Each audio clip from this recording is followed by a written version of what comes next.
شاید آدھا گھنٹہ ہی ہوا ہوگا. ایسا لگتا ہے کہ کوئی دھیمے دھیمے ہنس رہا ہے.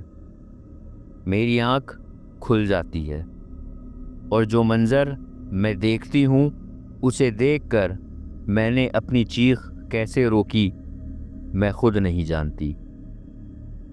میرے شوہر آئینے کے سامنے کھڑے ہو کر اپنے بالوں میں ایسے کنگھا کر رہے تھے جیسے کہ کوئی عورت اپنے بال سنوارتی ہے. وہ میرے پکارنے پر کچھ نہیں بولتے اور ویسے ہی اپنے بالوں میں کنگھا کر رہے تھے. میں ان کے نزدیک گئی اور میں نے کہا کہ آپ اس وقت کہیں جا رہے ہیں؟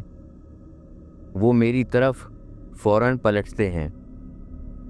ان کی آنکھیں لال سرخ ہو رہی تھیں، چہرے پر بہت غصہ، اور وہ ناک سے بول کر کہتے ہیں، ابھی تو میں آیا ہوں، ابھی کہاں جاؤں گا؟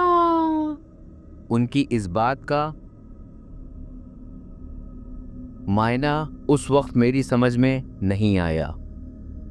پھر وہ میری طرف پیٹ کر کے آئینے کو گھورنے لگتے ہیں. میں فوراً ہی سر سے پیر تک چادر اوڑھ کر لیٹ جاتی ہوں.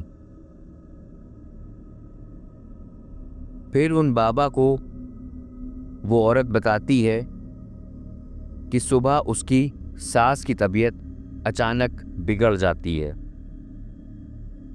اور جب میرے سسر میرے شوہر سے انہیں ڈاکٹر کے وہاں لے جانے کو کہتے ہیں تو وہ بالکل لاپرواہی سے کہہ دیتے ہیں کہ میں کام پر جا رہا ہوں، میرے پاس فرصت نہیں. ان کا لہجہ نہ صرف میرے سسر کو بلکہ مجھے بھی حیران کر دیتا ہے، کیونکہ میرے شوہر اپنے والدین کے بہت فرما بردار اور سعادت مند اولاد تھے. میرے سسر کو لگتا ہے کہ شاید میرے شوہر کو کوئی پریشانی ہے. وہ کہتے ہیں کہ بیٹا کوئی پریشانی ہے کیا؟ تو اس پر میرے شوہر کہتے ہیں کہ بڈھے پریشانی تمہیں ہوگی کیونکہ تم دونوں کا ایکسیڈنٹ ہونے والا ہے. اس پر نہ صرف میرے سسر کو بلکہ مجھے بھی بہت غصہ آتا ہے. بہرحال وہ موقع بحث کرنے کا نہیں تھا کیونکہ میری ساس کی تکلیف بڑھ رہی تھی. دراصل انہیں پیٹ میں نہ برداشت ہونے والا درد ہو رہا تھا اور میرے سسر میری ساس کو لے کر چلے جاتے ہیں. لیکن تھوڑی ہی دیر بعد محلے میں شور مچ جاتا ہے کہ مشیر صاحب اور ان کی بیوی کا ایکسیڈنٹ ہو گیا ہے اور وہ دونوں ہی اس حادثے میں فوت ہو گئے ہیں.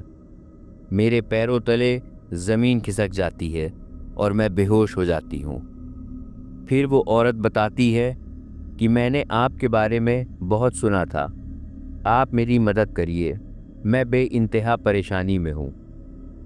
اس پر فہد کے دادا، وہ بزرگ ہستی، اس عورت سے اس کا اور اس کے شوہر کا نام پوچھتے ہیں. وہ نام بتاتی ہے کہ میرا نام اربینہ ہے اور میرے شوہر کا نام وقار ہے. فہد کے دادا تھوڑی دیر کچھ پڑھتے ہیں، پھر وقار کے والدین کا نام پوچھتے ہیں اور کہتے ہیں کہ تمہارے شوہر کی گاڑی جب خراب ہوئی تھی اور تمہارے شوہر جب استنجا کے لیے گئے تھے تو وہاں پر ایک پیپل کا پیڑ تھا اور اس پر ایک بہت ہی گندی شے کا سایہ تھا جو تمہارے شوہر پر عاشق ہو گئی ہے.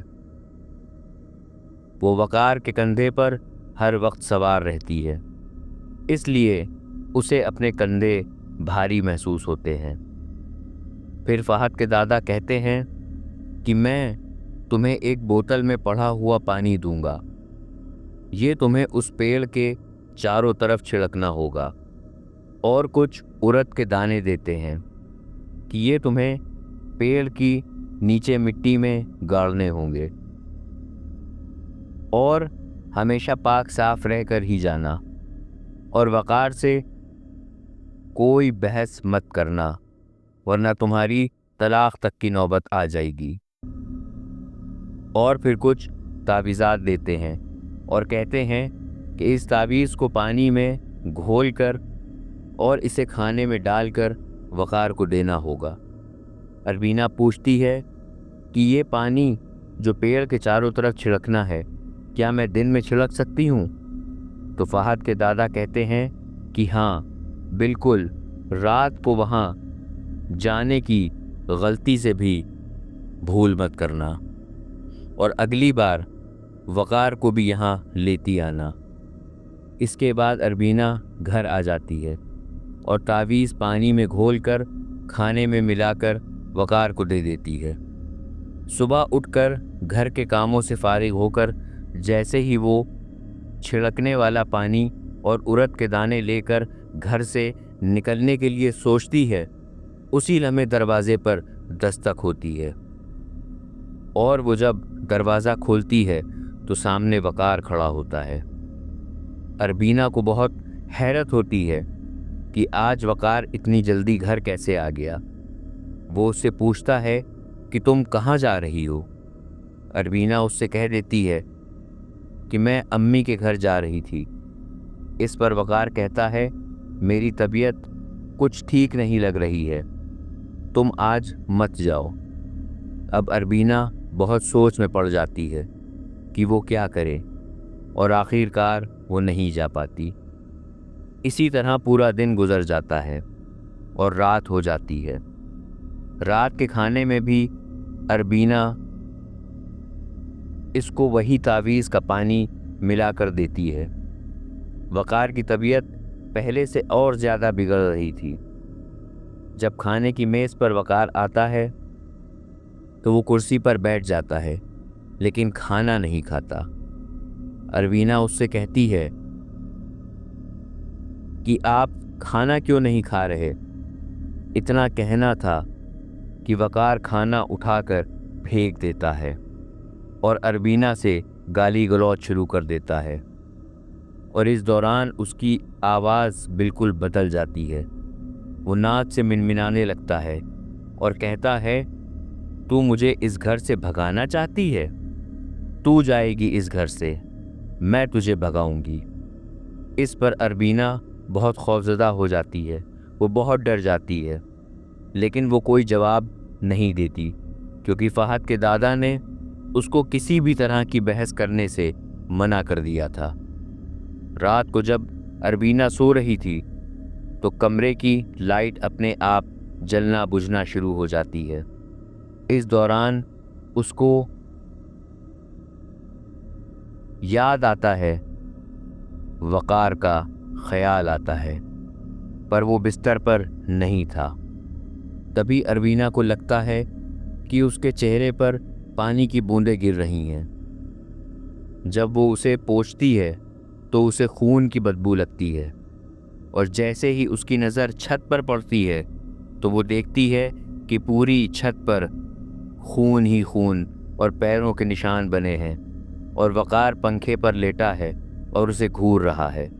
اس کے ہاتھ پیر پنکھے سے نیچے لٹک رہے ہیں۔ اربینہ یہ سارا منظر دیکھ کر بے ہوش ہو جاتی ہے، اور جب صبح اس کی آنکھ کھلتی ہے تو اسے رات کا منظر یاد آتا ہے۔ اسے وقار کہیں بھی دکھائی نہیں دیتا، اور وہ ارد کے دانے اور پڑا ہوا پانی لے کر گھر سے نکل جاتی ہے۔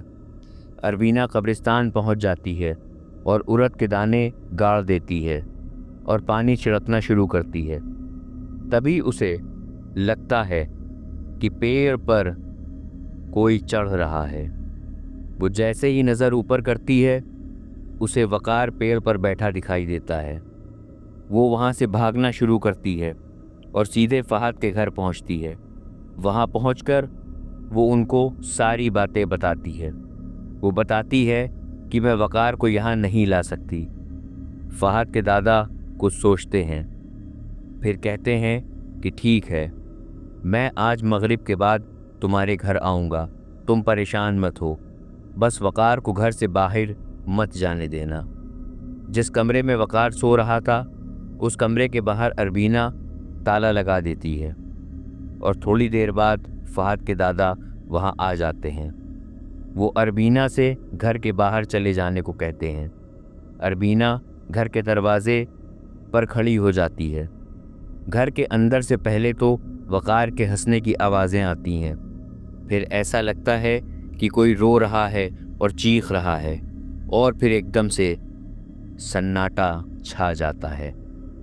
فہد کے دادا اربینہ سے کہتے ہیں کہ اب پریشانی کی کوئی بات نہیں ہے، تم گھر کے اندر جا سکتی ہو، اور اس واقعے سے متعلق وقار سے کوئی بھی بات مت کرنا، اور کوشش کرنا کہ گھر کو جلد سے جلد تم لوگ چھوڑ دو اور کہیں اور رہنے کا بندوبست کر لو، تاکہ تم لوگوں کو اس قبرستان کے پاس سے آئندہ سے گزرنا نہ پڑے۔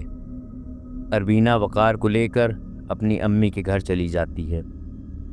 نیا مکان مل جانے تک وہیں رہنے کا فیصلہ کرتی ہے۔